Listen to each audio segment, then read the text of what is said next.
Ыбырай Қанатұлы Ізімов 1948 жылы 13 наурызда Атырау облысы Махамбет ауданында туған. Солқылдаған жас шағынан зейнет жасына дейін мәдениет саласында еңбек етті. Көркемдік жетекші, домбырашы, әнші, режиссер, әдіскер, директор тағысын тағы түрлі қызметтер атқарды. Саяси әндер байқауының лауреаты, республикалық жарыстардың бірнеше дүркін жүлдегері, Қазақстанның еңбек сіңірген қызметкері. 2012 жылдың 31 желтоқсаны арды азаматты ортамыздан алып кетті. Ибраһим тегін есім емес, сонау пайғамбардан басталған қасиет бар. Қазақтың данасы атанған Құнанбайұлы Абайға да азан шақырылып осы ат қойылған. Ибраһим атты бір туар перзент Маңғыстаудың да маңдайына бұйырған. Сөйлейтін жалғыз мен емес, алуанда алуан шабатын. Айде, бар жерде де жүрік бар шығар.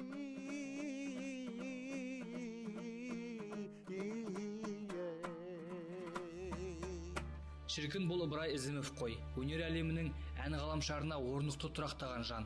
3 жасында көкірекке үкілеген үміт ұялатыпты. Қасиеті түп тегінен дарыған. Әкесі қанат домбыраның құлағында ойнаса, анасы Дариға тамылжыта ән шырқады. Қабілетінің барын өзі сезіп, қарымын атақты Ғарифолла Құрманғалиев қайраған, жүйрікті әбден қамшылаған болатын. Ғарекеңменен енді сондай қасында тек қана көргеннің өзі бір ғанибет.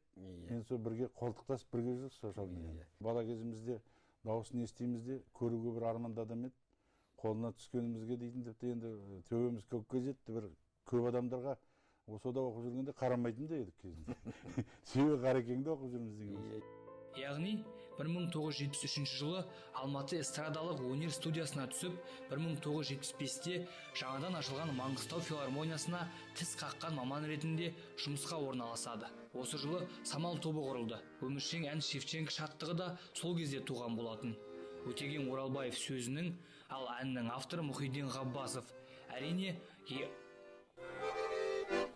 Ақмаржан қала теңізге төсеп бауыры, қар салған күнде Каспийдің нөсер жауынын, кеудесі шаттық, көшесі жастық гүлі толы. Ақмоншақ қала, ақтау мұсы бауыры, Ақмаржан қала, ағарман қала, ерліктің нағыз ертеңі. Шырайлы қала, мұнайлы қала, махаббат сазын шертеді. Әбекен Ғарифолла Құрманғалиевпен дәмдес сырлас болғанын жұрт біледі. Сондай-ақ соңғы шәкірттерінің қатарында болған. Марқұм Маңғыстауда өнерпаз қауым арасында да беделді еді. Ұстазынан білген түйгенін ізбасарларына талмай дәріптеп жүретін. Сондай інілерінің бірі Амандық Көмеков. Мына домбыраны алып ұстап ол туралы айтып тұрғаным, мен сөйлету үшін әдейі ана ән қалай еді, мына ән қалай еді деп бұзып айтам ғой. Сонда ел ішінде көп айтылмайтын әндердің біреуін, мысалға маған Кел құрбым дейтін ән бар еді, соны көп адам біле бермейді мысалға. Соны бір үзіндісін салып берейін ағаның өзінің айту мәнері бойынша. Абекемнің.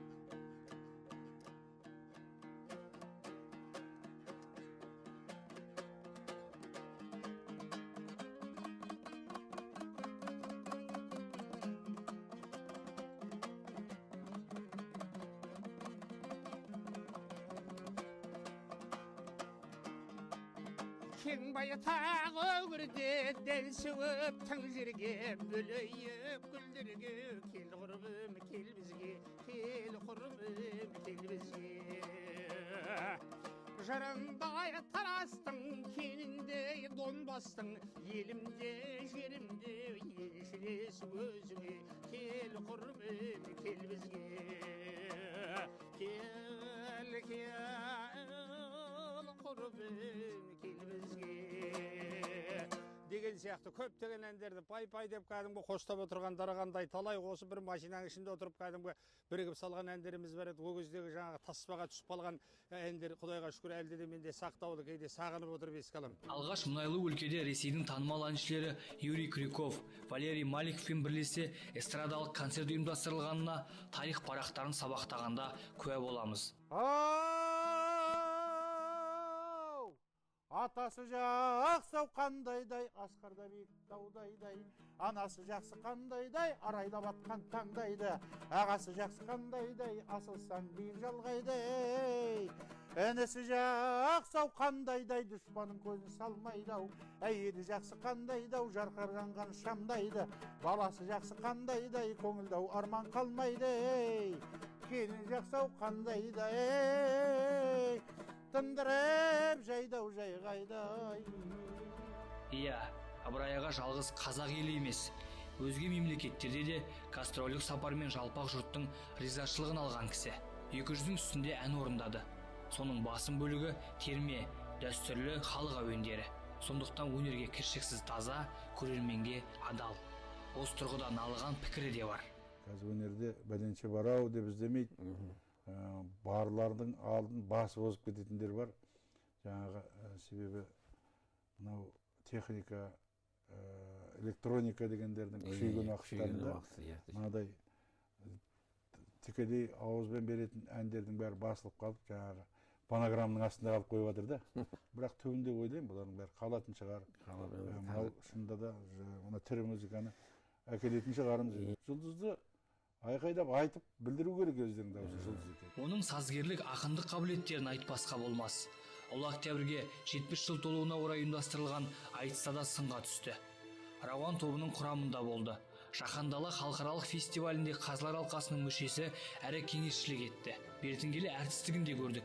Бойтұмар көркем фильмінде замана шындығы анық көрсетілді. Кино мағынасын түсіндірудің өзі артық.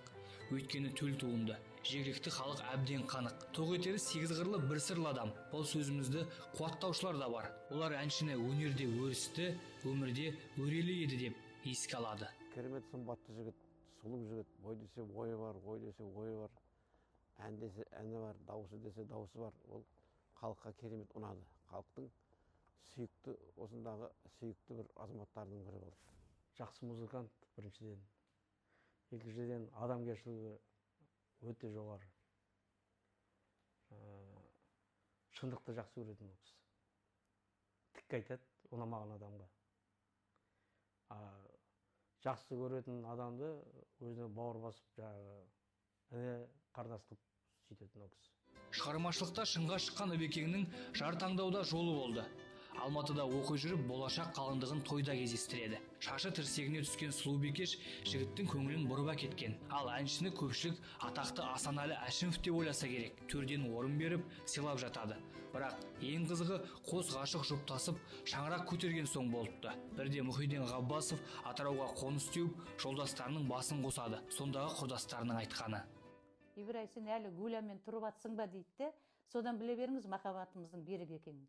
Ал ол сол кезде уже жолдастары, бірге достары, уже 5-6 жандағы жолдастарын ауыстырған. Біз сол 73-те қосылдық, сонымен міне 40 жыл. Қайран ғұмыр сағым сияқты ғой. Бүгінде әсерлі естеліктер ғана есіп жүр. Шуақты шаңырақтың бір шамы сөнді.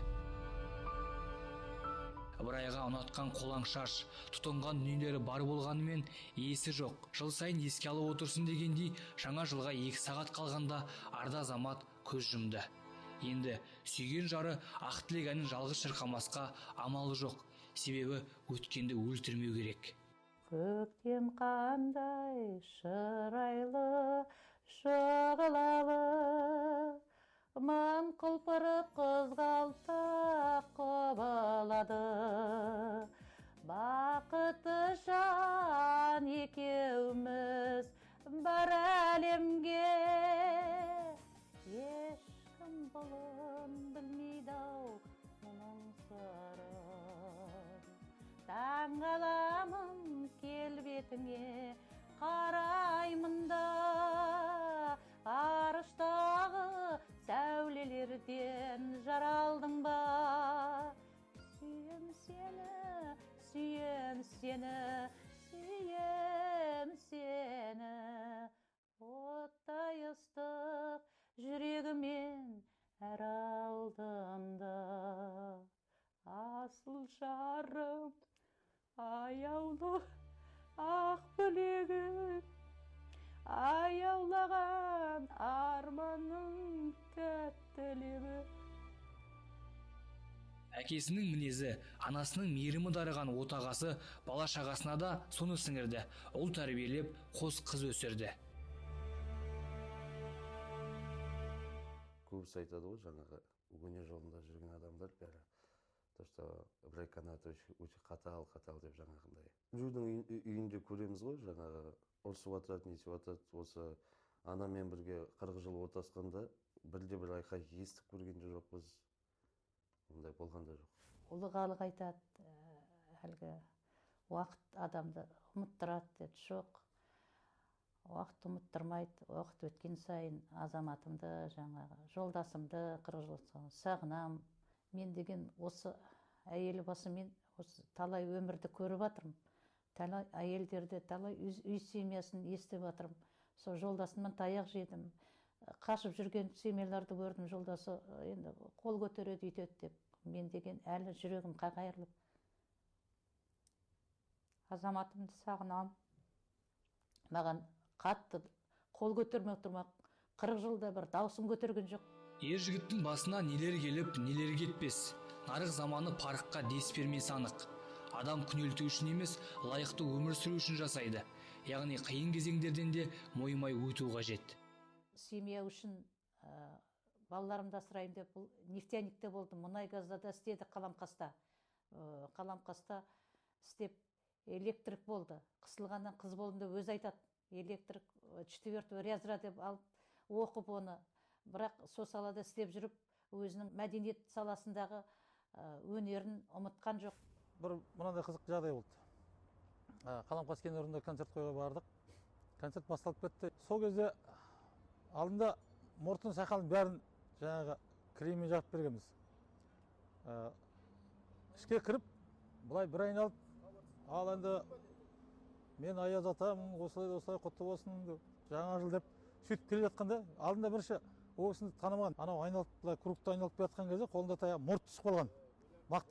Мақтамен жапса мұрты түсіп, енді оны алайын десе ала алмайды. Енді үлкен адам ғой былай. Еңкеуге деген қайсыз.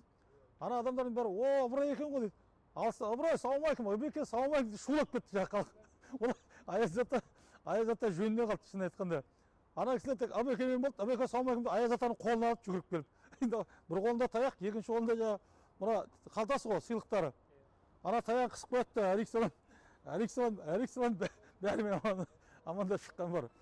Атырау мен Маңғыстаудың арасына әуеннен көпір орнады. Бұған көпшілік 1998 жылы кезекті рет куә болды. Өнерпаздар арасындағы берік байланыс пен жанашырлық Ібекеңнің 50 жылдығында ақиқатын ашты. Сонда сырлас досы Қайрекен құттықтау өлеңін оқыған болатын. Сол 50 жасында жазған өлеңімді мынада бүйтіп жазған екенмін Ыбырайға. Сен ән салып шырқағанда дарағым, сал Қарекең тірмедеп қаламын. Қазағымның даласындай зор үнің, тылсым күшін бауырап алар сананың. Маңғыстаудың өнер атты кемесін, желкен болып желге сүйреп келесің. Мұңға батып титықтаған халықтың көкірегіне өлеңмен нұр себесің. Ән мен өлең адамзаттың шырағы, ақын менен ән шегіздің сыңары. Бастау алар қарлы мұзат таулардан әнші әуені сылдыр қаққан бұлағы. Біз екеуміз егіз едік бауырым, басалмаған кеудедегі сауығын, шын жүректен тәтті ғұмыр тілеймін, әрдайымда қаумаласын қауымың. Еңіреген ердің жасы елуің, Алла жар болып тоқтатпасын беруін, шырқата бер асқақтатып әніңді, елің үшін өнер жолы шеруін. Арада 10 жыл зымырап өте шықты. Тағы да сол ақын жолдасы ақ жарма тілегін ақтарды. Елуіңді тойлап едік ән қылып, Атырау мен Ақтау жолын шаң қылып, содан бері 10 жыл жылжып өтіпті, үн таспада шежіре бар мәңгілік. Мұхиденің өнердегі серігің, кеудесінде басалмаған желігін, Атыраудан келіп еді тойыңа, Даратұлға еркешеді елінің. Енді міне 60-мен алысып, тойлап жатсың тентек желмен жарысып, жастық шағың өтті артыңда сағым боп, қалдың енді егделікпен табысып. Дауылпаз Махамбеттің жаны бар ма? Аманғали сазгердің қаны бар ма? Айбатың бар арыстан бейбарыстай, дәл сендей ұл беріштен табылар ма? Өзге түгілі өзі күтпеген ажал 65 жасында маңдайдан басты. Ардақ азамат артына аз кем дүние қалдырмады. Дей тұрғанмен қаперге алғаны бар еді. Жоспарлары жеткілікті болатын.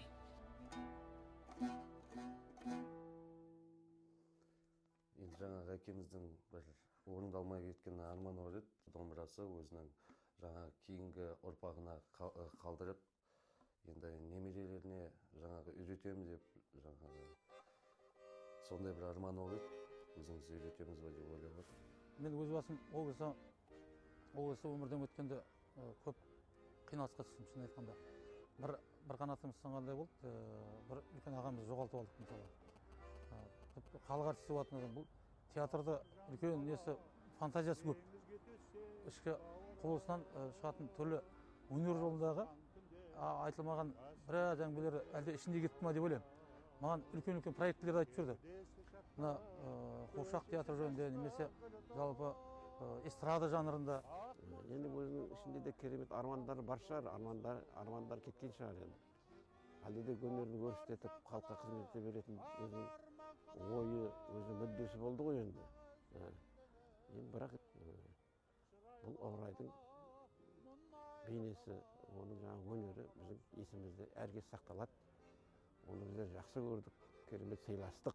Бүлдіршін қала, бақыт деп соққан жүрегі, атыңды сенің шартарап отан деді. Келеді сені көтеріп мынау жас ұрпақ, тілдері бөлек, біраққа ортақ жүрегі. Ақ маржан қала, ағар бақала, ерліктің нағыз ерлігі. Шырайлы қала, мұнайлы қала, махаббат сазын шертеді. Ақ маржан қала, арман қала, ерліктің нағыз ертегі. Шырайлы қала, мұнайлы қала, махаббат сазын шертеді.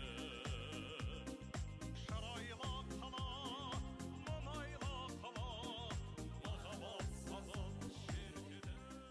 Ыбырай шырқаған ән өлмейді. Бұл Ақмажан Ақтаудың ұранына айналды.